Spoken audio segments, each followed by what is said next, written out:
जहाँ भी आप अपने इष्ट की आराधना करो, जहाँ भी आप अपने आराध्य को मनाओ, आप ठाकुर से प्रेम करो, तो भगवान को जाकर के कहा करो, तो भगवान से हाथ जोड़ करके प्रार्थना किया करो, भगवान रामेश्वरम की महिमा के भाव गुनगुना लिया करो, और मंदिर जाओ तब भगवान से हाथ जोड़ करके कहा करो, मंदिर में रहते हो भगवन, मंदिर में रहते हो भगवन। सबको बोलना है, चुप नहीं रहना है। आप यहाँ नहीं बोल रहे हो तो भगवान के सामने क्या बोलोगे? इसलिए बहुत भाव से बोलो, बहुत प्रेम से। मंदिर में रहते हो भगवन, मंदिर में रहते हो भगवन।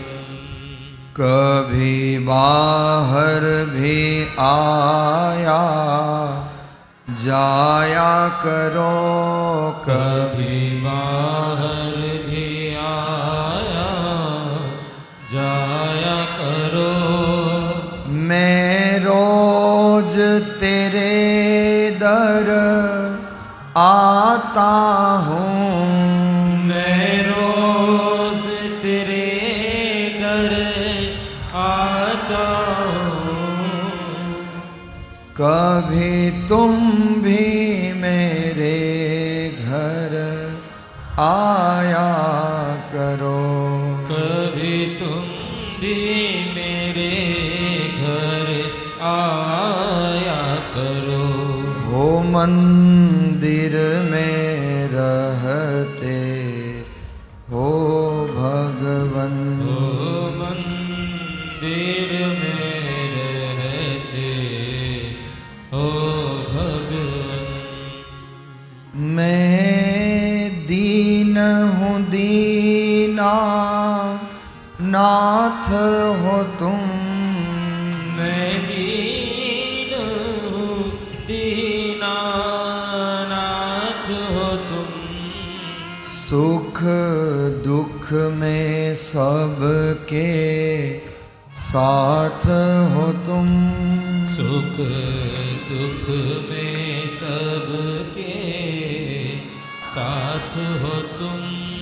तेरी याद में आंसू गिरते हैं, तेरी याद में आंसू गिरते हैं। इतना ना मुझे तड़ पाया करो, इतना ना मुझे तड़ पाया करो। मैं रोज तेरे दर आता हूँ, मैं रोज तेरे दर आता हूँ। कभी तुम भी मेरे घर आया करो, कभी तुम भी मेरे घर आया करो। हो मंदिर में रहते हो भगवन, मंदिर में रहते हो भगवन। मंदिर जाओ तो महाराज प्रभु से प्रार्थना किया करो, प्रभु से करुणा किया करो, कहा करो प्रभु हमने तो आते आते आपके मंदिर की पेड़ियां घिस दी, आपके मंदिर के पत्थर आते आते हमने घिस दिए, लेकिन प्रभु वो दिन कब आएगा जब आप हमारे आंगन में आओगे, आप हमारे घर में आओगे, और वास्तव में महाराज सच्ची श्रद्धा हो, सच्चा भाव हो, मन पवित्र हो, मन निर्मल हो, तो ठाकुर जी कृपा करते हैं। कितने कितने भक्तों पर कृपा की है, और इसी कलयुग में की है। नरसी कोई सतयुग त्रेता द्वापर के भक्त नहीं है। 500-600 वर्ष पूर्व की ये गाथाएं हैं। मीरा कोई सतयुग द्वापर त्रेता में नहीं हुई, इसी कलयुग में हुई। अरे वो गुजरात के नरसिंह मेहता जिसके लिए भगवान 1 2 3 बार नहीं 52 बार धरती पर आए इस कलयुग में। और उस समय जिस समय कोई साधन संसाधन नहीं होते थे और दूर के रिश्तेदार हों तो लोग जीवन में 52 बार अपने रिश्तेदारों से भी नहीं मिल पाते। ऐसे समय में इस कलयुग में नरसिंह मेहता के लिए 52 बार भगवान आए धरती पर। क्यों आए? क्योंकि नरसिंह के पास भाव था, सच्चा हृदय था, प्रेम था। नामदेव के हाथ से भगवान ने प्रसाद पा लिया। मीरा को भगवान ने कृतार्थ किया। जहर का प्याला आज अमृत के समान काम करता है।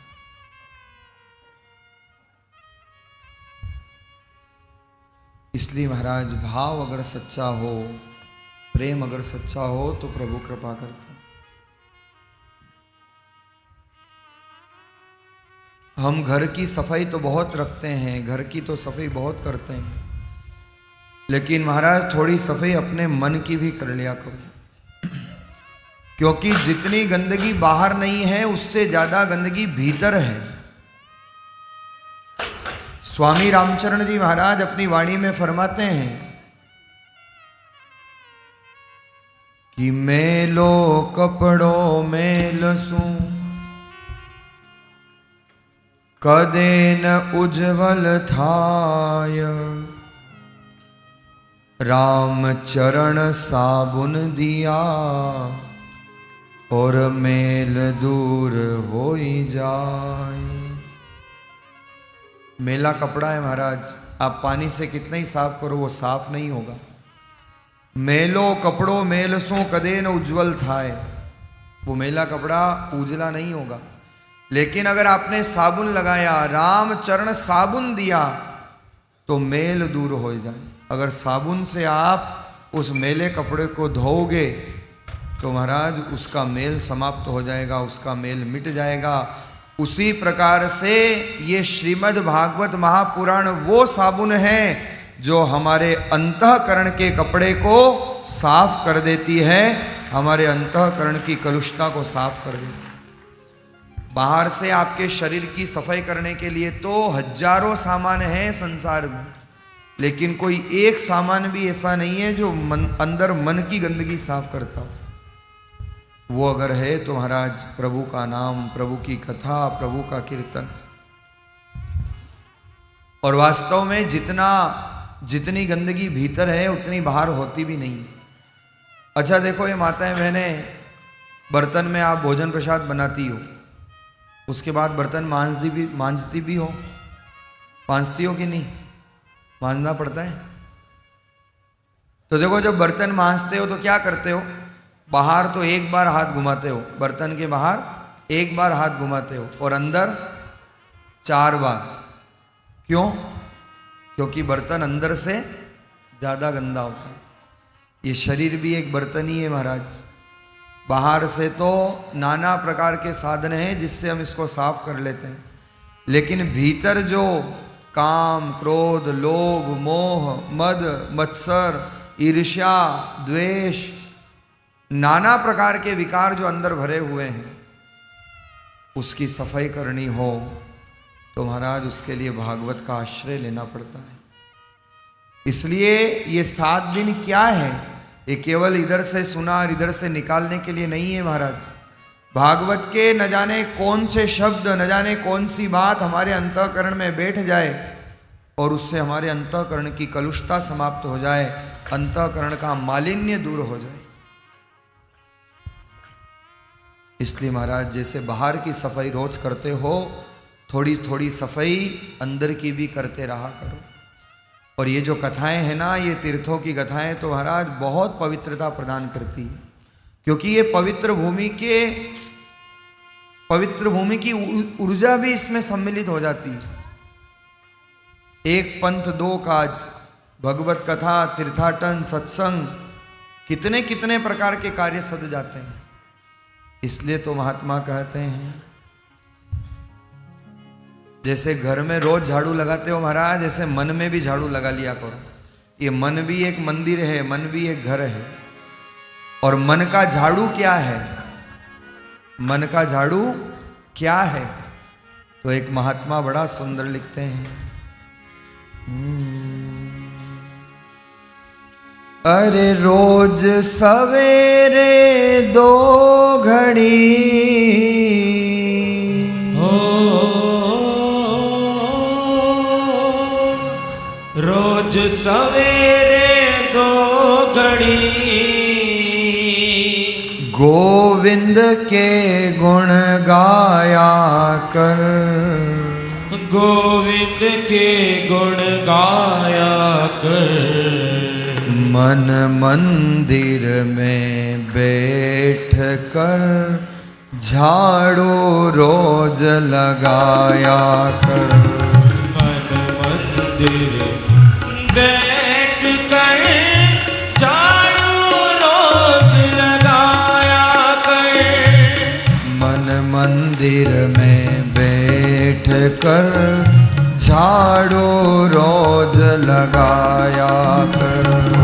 मन मंदिर में बैठ कर झाड़ू रोज लगाया कर।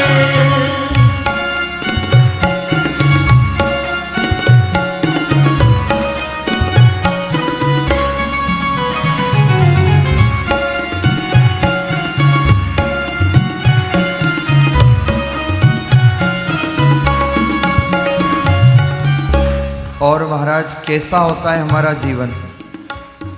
सोने में तो रात बिताई, दिन भर करता काम रहा। सोने में तो रात बिताई, दिन भर करता काम रहा। इसी तरह बर्बाद बंदे होते अपने आप रहा। इसी तरह बर्बाद बंदे होते अपने आप रहा। अरे प्रात समय तो उठ गए हो, प्रात समय तो उठ कर प्रभु के गुण को गाया कर।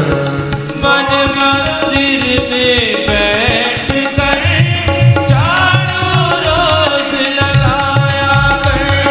मन मंदिर में बैठ कर झाड़ू रोज लगाया कर।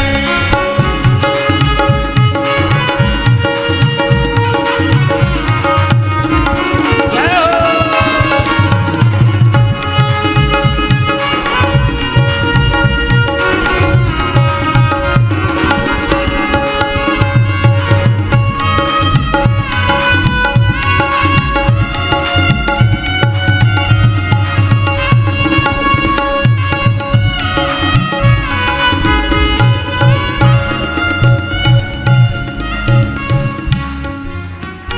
अरे नर्तन का ये चोला पाना बच्चों का कोई खेल नहीं। जन्म जन्म के शुभ कर्मों का होता जब तक मेल नहीं। जन्म जन्म के शुभ कर्मों का होता जब तक मेल नहीं।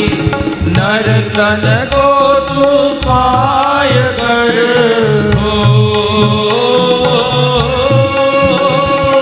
नर्तन को तू पाय कर। उत्तम कर्म कमाया कर। मन मंदिर में बैठ कर झाड़ू रोज लगाया कर। मन मंदिर में बैठ कर झाड़ू रोज लगाया कर। रोज सवेरे बैठ के बंदे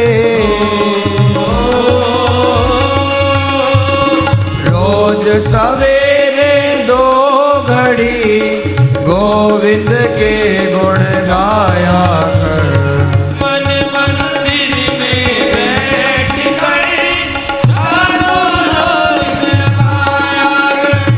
मन मंदिर में बैठ कर झाड़ू रोज लगाया कर। मन मंदिर में बैठ कर झाड़ू रोज लगाया कर।